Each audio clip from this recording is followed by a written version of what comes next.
morning all. Got Craig back in the box trailer in.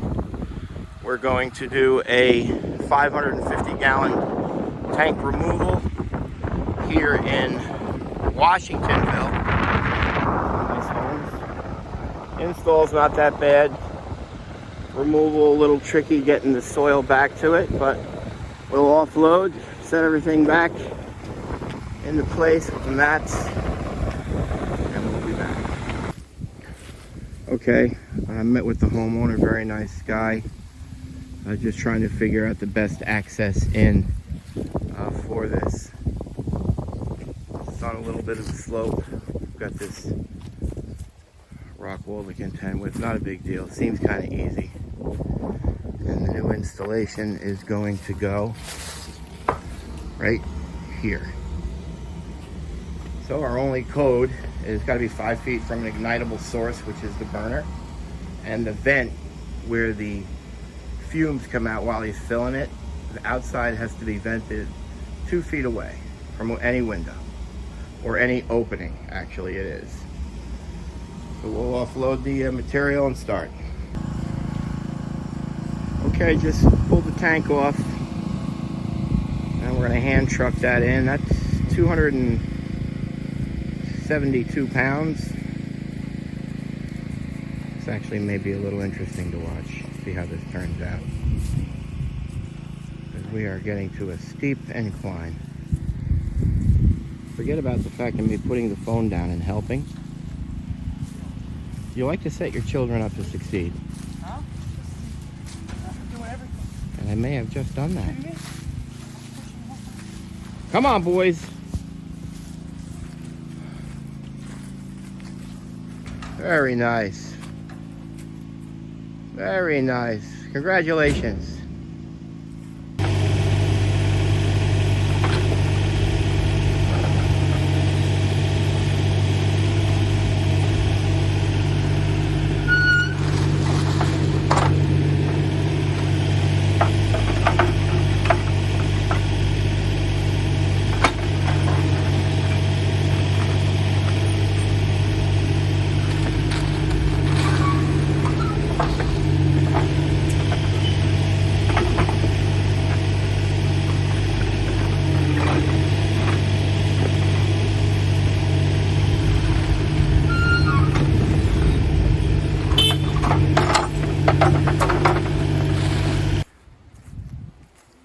Okay, we've just uncovered and dug along the side of the underground tank to get it prepared to cut it open, enter it, and clean it. Get a lot of people asking me questions about how much of the property gets disturbed, what does it look like. So in order for me to remove that 550 gallon tank, I've got to take out about 8 to 10 tons of overburden right there, which we'll stockpile. And the opening that gets disturbed, I'm going to say that's about 6 feet by 8 foot opening. So that just gives you an indication. If you've got any trees or anything over it and you've got a tank company come to remove it, that's the area. We'll get out of the machine. Let's go see how Mike and Craig are doing. Trying to get Mike to take a little more lead role with these installs. How's it going, Jammer?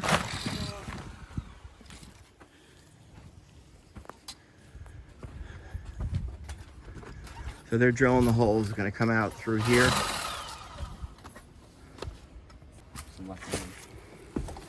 So we took our measurements. Go ahead, Mike. We took our measurements to drill. So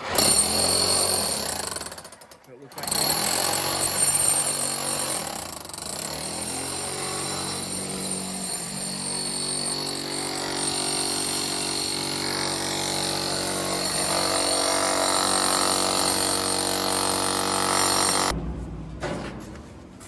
so that's actually how we line it up to make sure it's perfect. And then we just slide it in place.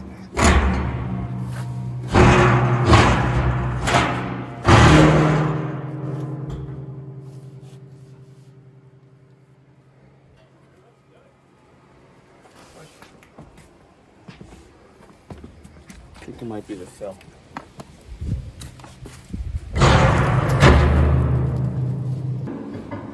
All right, so Mikey's got it all piped in. It's level. Pipe comes out. We're now going to start transferring the good oil in, because once it goes in, can't really move it.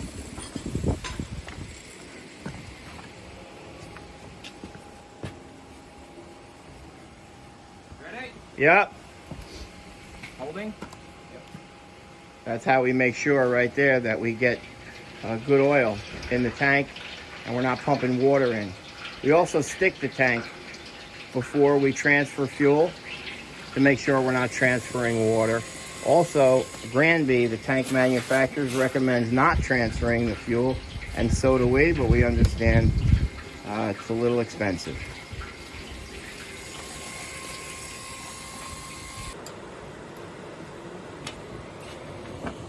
So Mike is disconnecting the old return and suction lines off the filter. Those are the old lines right here that ran out to the underground tank. So we'll disconnect them. We'll cut those and flare cap them, leave them in place. A lot of times when you pull this through, it creates a bit of an opening. You do patch it, but if you've got exterior water pushing up against your foundation, it'll slowly begin to purge in. So many of the times, if it's not leaking right there, just leave it alone. Cut and flare cap those. I'll show you at the end. And the reason why Mike's doing that is because code now all has to be used soft L copper with an orange coating. That's code. So they'll be getting a new line run to the burner by Michael. All right, so we're gonna start backfilling now, and I'll show you the void. Craig's gonna set the truck in position here. I'll dig out of the back into the gas-powered wheelbarrow. We'll then take that back. What's up, Mikey? Can't drive over this because we've got the septic tank right there.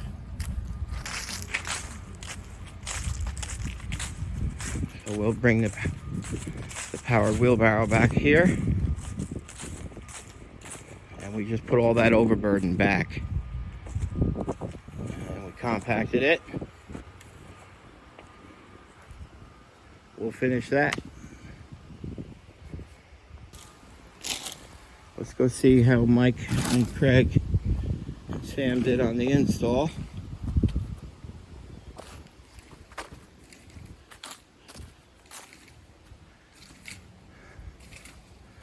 That's the filling vent coming out. Got good lighting in here. It's the tank, new lines. Fastened to the bottom, tied in.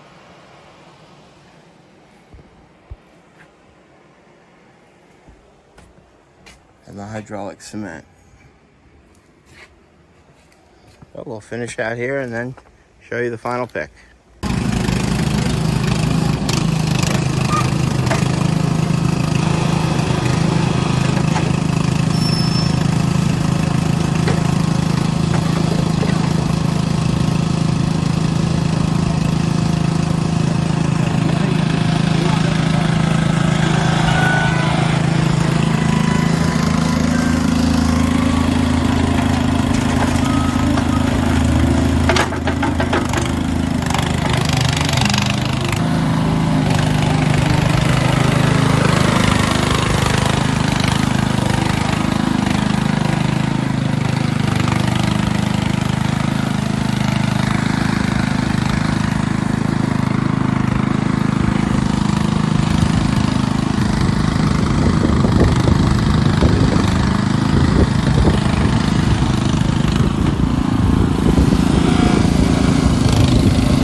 Okay, just got done speaking with the homeowner. He's extremely happy.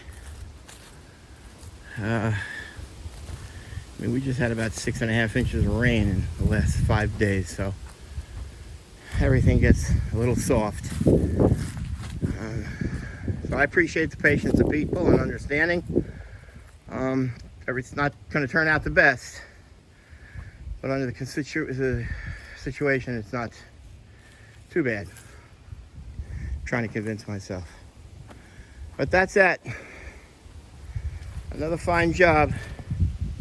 Tank Masters Environmental.